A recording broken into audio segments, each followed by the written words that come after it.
اللہ تبارک و تعالیٰ کی طرف سے اپنے بندوں کی طرف بنیادی طور پر دو چیزیں آتی ہیں. ایک اس کی نعمتیں آتی ہیں اور ایک اس کے احکام آتے ہیں. صبح کے احکام، شام کے احکام، رات کے احکام، غریبی کے احکام، مالداری کے احکام، سفر کے احکام، حضر کے احکام.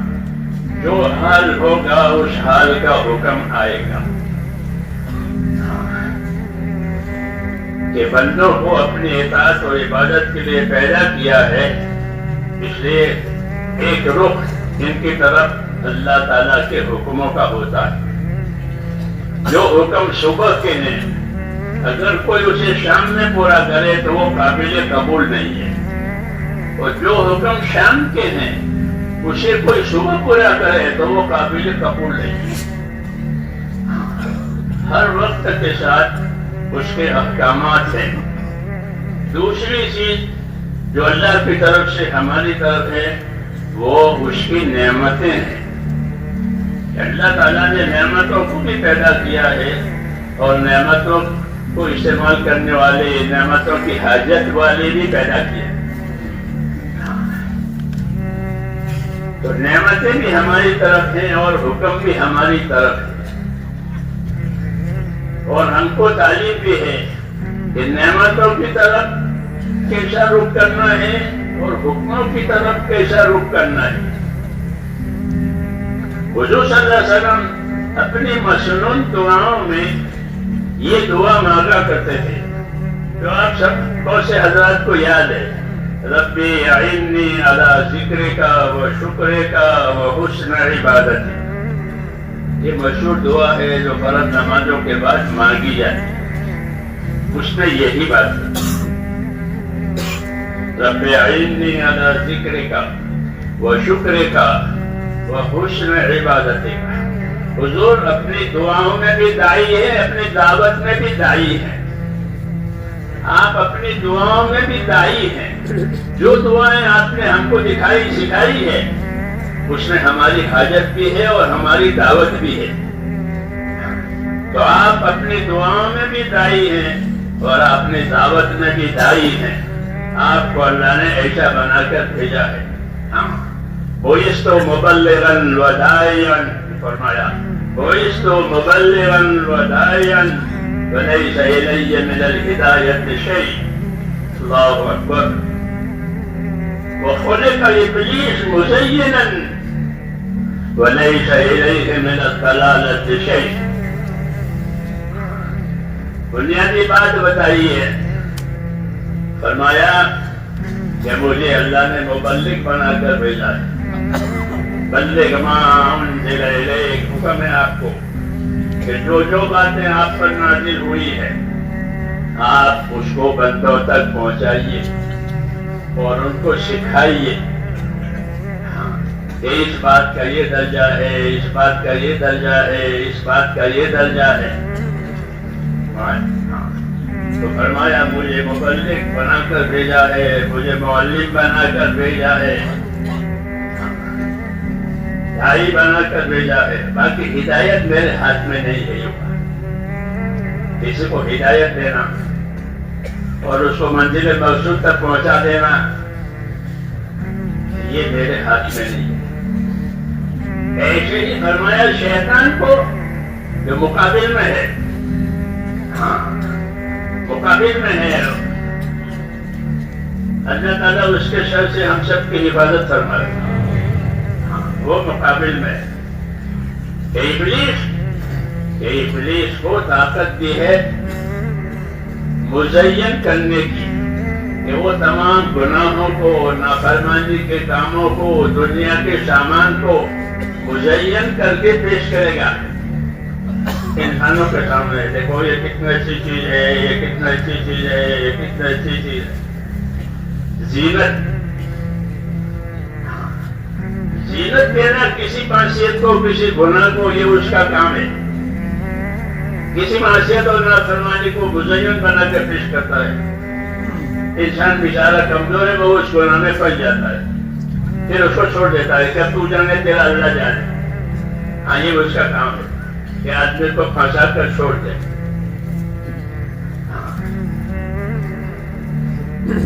تو یہ مقابل طاقتیں ہیں.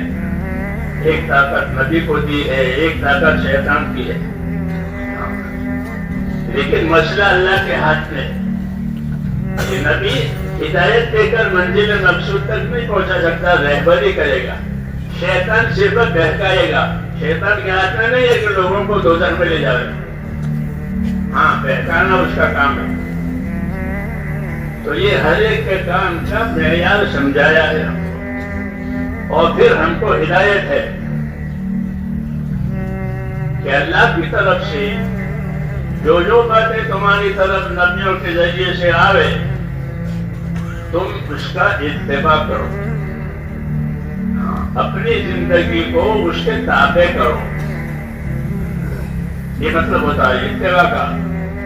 ہماری دعوت و تبلیغ کا مقصد بھی یہی ہے. ہم کسی کو مسلمان نہیں بناتے، بلکہ جو مسلمان ہیں ان کو صحیح معنی میں مسلمان بنانا ہے کہ وہ اپنی زندگی کا رخ اللہ کے نبی کی طرف، ان کے طریقوں کی طرف کرے.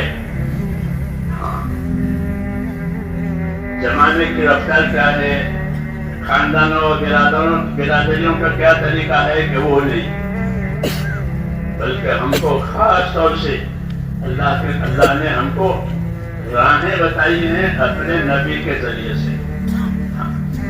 اور یہی دعوت ہے، یہی تعلیم ہے کہ زندگیوں کا رخ طریقوں کی طرف کیا جائے. ماحول ہوتا ہے، خاندانی روایتیں ہوتی ہیں، قومی روایتیں ہوتی ہیں کہ وہ نہیں، بلکہ ایک راستہ ہوتا ہے جو نبی کے ذریعے سے دیا جاتا ہے، اس کو اپنانا ہے.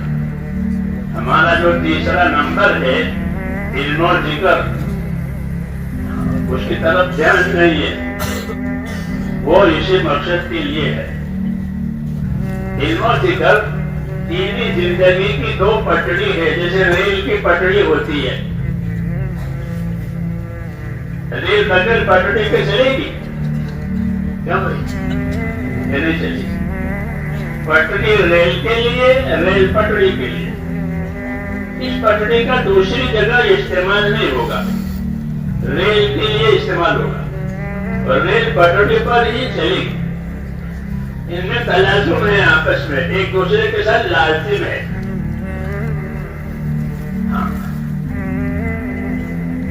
علم و ذکر یہ پٹڑی ہے تو دینی زندگی گزارنے والوں کے لیے ذمے، جس کے ذمے ہیں کہ وہ اپنی زندگی کے ریل کو اس پر چلائے. یہ مقصد ہے علم و ذکر کا. علم سے کیا مراد ہے اور علم سے کیا دینا چاہتے ہیں؟ تو علم سے دو باتیں دینا چاہتے ہیں بنیادی طور پر. ایک بات بنیادی طور پر علم سے یہ دیں گے کہ وہ ہم کو فضائل کا علم دیں گے. بندوں کو نبیوں کا طریقہ ہوتا ہے بندوں کو خدا کی طرف متوجہ کرنے کے لیے ان کے پاس کوئی حکومت، کوئی طاقت، کوئی دبدبہ، کوئی جوش ان کے پاس نہیں ہوتا.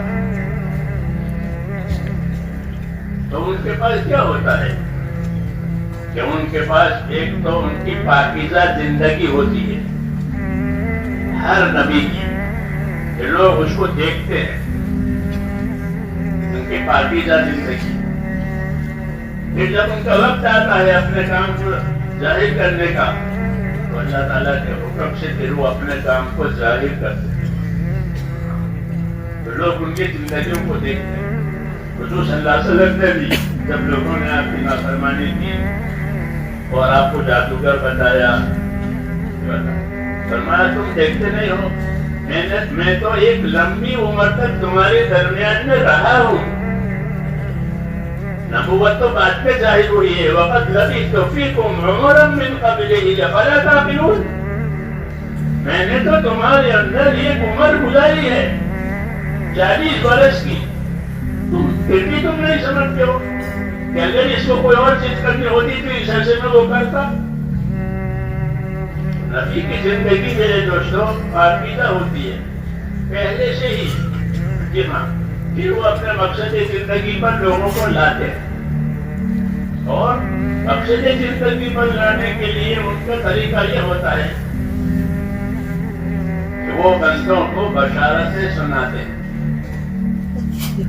کیونکہ آدمی کے اندر اپنے نفع کا حرص ہے، ہر آدمی اپنے نفع کا حریص ہے کہ مجھے نفع ہو جاوے، مجھے کامیابی ہو جاوے، میرا مقصد پورا ہو جاوے، یہ ہر آدمی نے اپنا حرص۔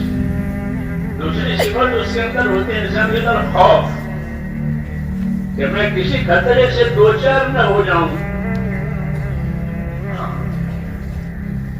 حال میں بھی مستقبل میں بھی کسی خطرے سے میں دوچار نہ ہو جاؤں، اس کا اس کو خوف ہوتا ہے، اور اپنے نفع کی حرص اور امید ہوتی ہے۔ یہ آدمی کی فطرت ہے کہ اپنے نفع کا حرص اور امیدوار اور اپنے خطرے سے ڈرنے والا، یہ اس کا مزاج ہے۔ اللہ تعالیٰ نے اس مزاج کی رعایت کرتے ہوئے ہم کو اپنے راستے پر ڈالا ہے، جو جس چیز کا اس کو حرص اور شوق ہے اس کے دینے کے وعدے کیے، دینے کے وعدے کیے ہیں اللہ نے کہ تم کو یہ دیں گے اور یہ دیں گے اور یہ دیں گے۔ قرآن شریف میں دو چیزیں ہیں، ایک شرطیں ہیں اور ایک وعدے ہیں۔ شرطیں ہم پوری کریں گے، وعدہ اللہ پورا کرے گا۔ ایمان والوں کے ساتھ یہ معاملہ ہے، کچھ شرطیں لگا رکھی ہے اللہ نے، وہ شرطیں بندے پوری کریں گے، اور وعدہ کہ وعدہ اللہ پورا کرے گا۔ دعوت میں یہ ہوتا ہے، اس میں ایک قسم حکموں کی یہ ہوتی ہے کہ جس میں ہم کو نفع بتایا ہے، فائدہ بتایا، فضیلت بتایا، اور ڈرایا بھی ہے کہ نہیں کرو گے تو یہ ہوگا، اور کرو گے تو یہ ملے گا۔ اس کو فضائل کہتے ہیں۔ ہر نبی کی دعوت میں، ان کی تبلیغ میں فضائل کا علم ہوتا ہے کہ وہ بندوں کو اللہ پر یقین اور اللہ کے وعدے پر چلانا چاہتے ہیں، وہ اپنی طرف سے کچھ نہیں کہتے، بلکہ یہ کہتے ہیں کہ اگر تم نے اللہ کی بات مان لی تو اللہ تمہیں یہ دیں گے اور یہ دیں گے اور دیں گے، اور نہیں مانو گے تو پھر یہ ہوگا اور یہ ہوگا اور یہ ہوگا۔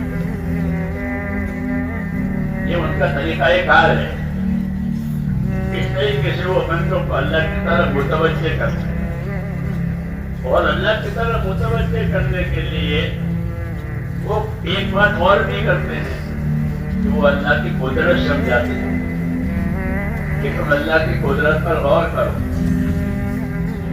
تو قدرت سمجھاتے ہیں کہ دیکھتے نہیں ہو اللہ نے اکیلے نے یہ سارا بنایا ہے اور سارا چلا رہا ہے، اس کا کوئی شریک نہیں ہے اور اس کا کوئی مد مقابل بھی نہیں ہے۔ دونوں باتیں نہیں ہیں، اللہ کا کوئی جسم بھی نہیں، جد بھی نہیں۔ بری ذات حضرت محمد غنی ملک ستا ایک اللہ کا نیک بندہ اللہ کی تعریف میں یہ بات کہہ رہا ہے کہ بری ذات حضرت محمد غنی ملک ستا کہ اللہ کی مبارک ذات بری اور پاک ہے، کہ کس سے پاک ہے؟ ضد سے اور جنس سے۔ ضد کہتے ہیں مقابل طاقت کو، جیسے آگ اور پانی، اور جنس کہتے ہیں موافقت طاقت کو، جیسے یہ کام دوسرے کے لیے۔ ایسی کوئی طاقت اللہ کے ساتھ نہیں ہے، اللہ اپنی تمام طاقتوں کے ساتھ اکیلا ہے۔ نہ ضد میں کوئی طاقت ہے، نہ جنس میں کوئی طاقت ہے، بلکہ وہ اپنے تمام طاقتوں کے ساتھ تنے تنہا وہ اکیلا۔ یہ تعریف کرائی کہ بری ذات حضرت محمد غنی ملک ستا عطیت النوئنس۔ دوسرا کیا کہ اللہ تعالیٰ بادشاہ ہے، ملک ہے، بادشاہ ہے، لیکن اس کی بادشاہت انسانوں اور جناتوں کی اطاعت کی وجہ سے نہیں ہے، جیسے حاکم کی حکومت رعیت کی وجہ سے ہے، رعیت الٹ گئی تو اس کی حکومت الٹ گئی، رعیت الٹ گئی تو حکومت الٹ گئی۔ حاکم کی حکومت رعایا کی وجہ سے ہے، خدا کی خدائی اور خدائی کا ملک جناتوں اور انسانوں اور فرشتوں کی عبادت کی وجہ سے نہیں ہے، وہ ان سے بری ہے، بلکہ وہ اپنی ذات سے خود واجب الوجود ہے۔ کسی کی طرف اس کی حاجت نہیں ہے، سب کی حاجتیں اس کی طرف ہے، سب کی حاجتیں اللہ کی طرف ہے، اللہ کی حاجت کسی کی طرف ہے، اللہ غنی ہے، یہ اللہ کی شان ہے، اعلیٰ اور بالا، نہ اللہ سے کوئی اعلیٰ ہے نہ اللہ سے کوئی بالا ہے۔ لا الہ الا اللہ وحدہ لا شریک لہ، یہ خدا کی خدائی ہے۔ تو نبیوں نے سب سے پہلے خدا کی خدائی کی پہچان کرائی ہے۔ دوسری بات، یہ ساری چیزیں وہ اللہ کے تابع ہیں، سارے خزانے اللہ کے ہیں اور اس کے تابع ہیں، ہر قسم کے خزانے ہیں، آفتوں کے بھی اور نعمتوں کے بھی، اور وہ اللہ کے قبضے میں۔ وَإِن مِّن شَيْءٍ إِلَّا عِندَنَا خَزَائِنُهُ، کوئی چیز ایسی نہیں ہے بلکہ ہر چیز کے خزانے ہمارے پاس ہیں، اور حکمت کے ساتھ ان خزانوں میں سے مخلوق کی طرف نکالتے رہتے ہیں، دیتے رہتے ہیں، حکمت سے دیتے ہیں۔ بعض مرتبہ خزانوں میں سب کچھ ہے لیکن دیتے نہیں ہیں، دیتے نہیں ہیں، بند کر کے رکھ دیا، بند کر دیا۔ کیوں بند کر دیا؟ کہ اللہ تعالیٰ جب کوئی چیز بند کریں گے تو ظلم کرنے کے لیے بند نہیں کریں گے، بند کرنے کے لیے بند نہیں کریں گے، بلکہ حکمت سے بند کریں گے۔ کوئی حکمت ہے، کوئی حکمت ہے، وہ حکمت اللہ جانتا ہے، اس حکمت کی وجہ سے اس کو بند کیا ہے۔ پھر اس کا وقت آئے گا، حکمت کا آپ تقاضا نہیں ہے تو اپنے فضل سے اس نعمت کو کھول دیں گے، حکمت سے بیانات کلپس فضل سے کھولیں گے۔ یہ اللہ کا دستور ہے۔ اس لیے ہمارا ایمان اللہ کی پہچان کرانے کے لیے ہے کہ اللہ کوئی چیز بند کریں گے تو یہ نہیں کہ کوٹا ختم ہو گیا اپنا سے لاویں، بلکہ حکمت سے بند کیا ہے اور فضل سے کھول دیتے ہیں۔ خدا کا حکمت میں بندہ کرے، کشایت کا فضلت کرے دی گئے۔ جو اللہ کو جاننے والے ہیں وہ یہ کہتے ہیں کہ خدا کا حکمت میں بندہ کرے، کشایت کا فضلت کرے دی گئے، کہ اگر اللہ تعالیٰ حکمت سے کوئی دروازہ بند کرے گا تو یہ نہیں کہ اس وقت ختم ہو گیا ہے، نہیں، بلکہ حکمت سے بند کیا ہے اور اپنے فضل سے اور زیادہ دینا ہے۔ جیسے ماں کا دودھ بند ہو گیا بچے کے لیے، جی ہاں، تو اب ماں کا دودھ بند ہونے کے بعد وہ بچہ مر جائے گا، نہیں، آپ اس کے لیے اس کے فضل سے سب دروازے کھل جائیں گے۔ یہ دستور ہے، اور یہ باتیں اس لیے سمجھائی گئی ہیں تاکہ اللہ کے بندوں کو اللہ کی شان سے واقفیت ہو جائے کہ اللہ کی اپنی شان ہے، اللہ کی اپنی شان ہے، اللہ کی اپنی صفات ہے۔ ان صفات کو جان کر دو باتیں پیدا کرنی ہے، ایک اللہ کی محبت پیدا کرنی ہے، کہ ایمان والوں جو ایمان والے ہوتے ہیں وہ اللہ سے محبت کرنے والے ہیں، اور جو کفر والے ہوتے ہیں ان کو اللہ سے دشمنی ہوتی ہے۔ ہاں، تو اللہ سے محبت پیدا کرنی ہے، محبت پیدا کرنے کے لیے اپنے انعامات، اپنے اکرامات اور اپنی صفات بتائیے، اپنی صفات بتائیے کہ میری یہ صفت ہے، میری یہ صفت ہے، کہ اللہ کے دربار میں کرم ہے۔ کرم کہتے ہیں بخشش کو، کرم کہتے ہیں بخشش کو۔ جو قریب ہوتا ہے وہ مانگنے والے کو بھی دیتا ہے اور بغیر مانگے بھی دے۔ شکی مانگنے سے دیتا ہے، ایک ہوتا ہے شکی، جب ان کے پاس ہو جائے گا تو وہ کو دے دے گا، شکی آتی ہے. تو یہ ایک سخاوت ہے کہ وہ مانگنے والوں کو کوئی داؤں میں. یہ بہت سے سردیوں کے قصے ہوتے ہیں دنیا میں. کوئی سر مانگنے گیا ہے، حاتم بھائی بہت سکی تھا، تو کوئی سر مانگنے گیا تو وہ سر دینے کے لیے تیار ہو گیا. کیا بہت سکی ہے. تو ایک تو ہوتا ہے سکی کہ وہ اپنے ضد دے دے گا، اور اللہ تبارک و تعالیٰ کے لیے کہ اللہ تبارک و تعالیٰ کے لیے جو صفت ہم کو سنائی ہے کہ اللہ کریم ہے. اللہ کون ہے؟ کریم.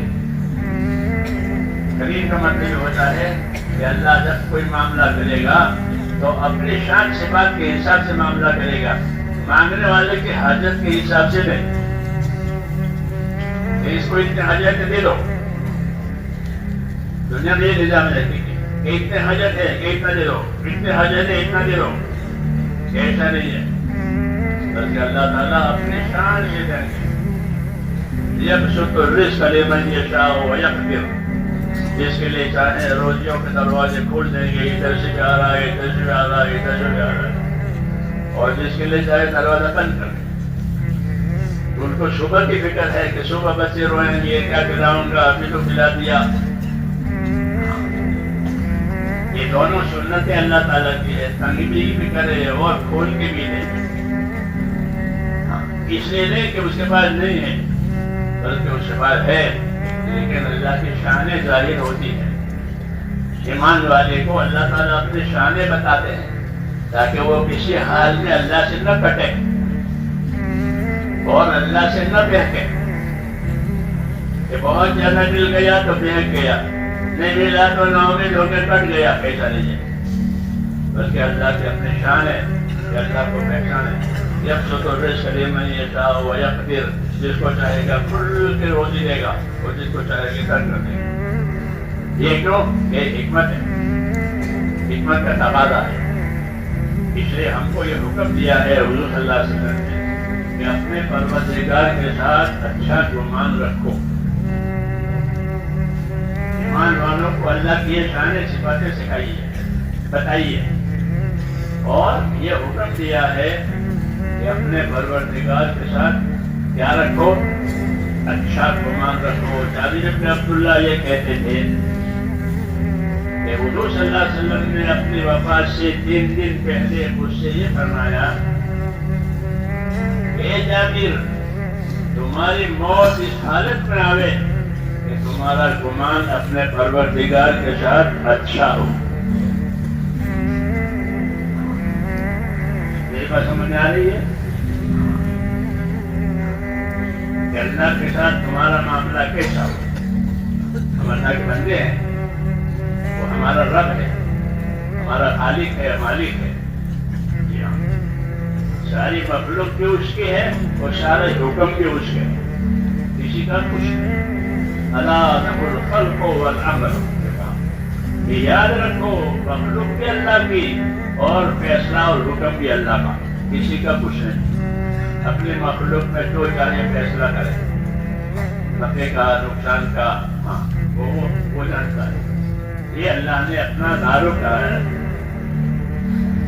کہ وہاں بڑی وسعت ہے، اور رسول نے یہ بتایا کہ اپنے پروردگار کے ساتھ تمہارا گمان اچھا ہونا چاہیے.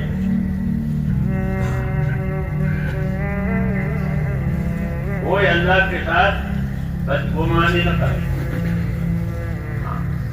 یہ اس لیے ہے کہ جب آدمی کسی حالات میں آ جاتا ہے تو شیطان اس کو بہکاتا ہے کہ تو ایسا ہے، اتنا پابند ہے، دیکھو تیرے اللہ نے تیرے ساتھ کیا کیا، تیرے جوان بیٹے کا انتقال ہو گیا.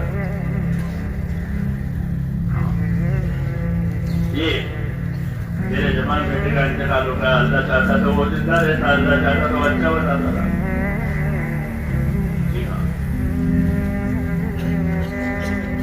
اس کو اغوا کہتے ہیں، یہ بہکاتا ہے. اور اللہ تعالیٰ اپنے ہر چیز حکمت سے کرتا ہے، اور شیطان انسانوں کو حالات سے ڈراتا ہے. حالات سے ڈراتا ہے. اگر اللہ کے راستے میں جانے کا ارادہ کرے تو جائے گا اللہ کے راستے میں. ان کا کیا ہوگا, اس کا کیا ہوگا, اس کا کیا ہوگا, اس کا کیا ہوگا. وہ آدمی حیرت میں آ جاتا ہے. بعض مرتبہ وہ پچھڑ بھی جاتا ہے, نہیں جاتا. ہاں, اسے دعا کی وجہ سے ایسے موقع پر تعلیم دی ہے, یوں ہوگا یوں ہوگا. اللہ نبی سے فرماتے ہیں کہ قل لن یصیبنا الا ما كتب اللہ لنا. کہ نبی کہہ دو کہ کچھ نہیں ہوگا ہم کو, جو ہمارے رب نے پہلے لکھا ہے وہ ہوگا. مصیبت لکھی ہے تو مصیبت آئے گی, راحت لکھی ہے تو راحت آئے گی, تندرستی لکھی ہے تو تندرستی آئے گی, بیماری لکھی ہے تو اللہ تمام چیزیں لکھ چکا ہے. اور جو جو چیزیں لکھی ہیں ان کو ہر روز عمل میں لاتے ہیں. ان کو اپنے عمل میں لاتے ہیں. کل یوم هو فی شأن, کہ ہر روز وہ اپنے کام میں ہے. جیسے آپ گھر اپنے کام میں ہوتے ہیں, اپنی ضروریات میں ہوتے ہیں. کہ اللہ ہر روز اپنے کام میں, اس نے اپنے کاموں کو لکھا ہے. پھر ان کاموں کو روزانہ عمل میں لاتے ہیں. آج اس کی موت ہے, اس کو موت دینی ہے. آج اس کو روزی دینی ہے, آج اس کو شفا دینی ہے. ہاں,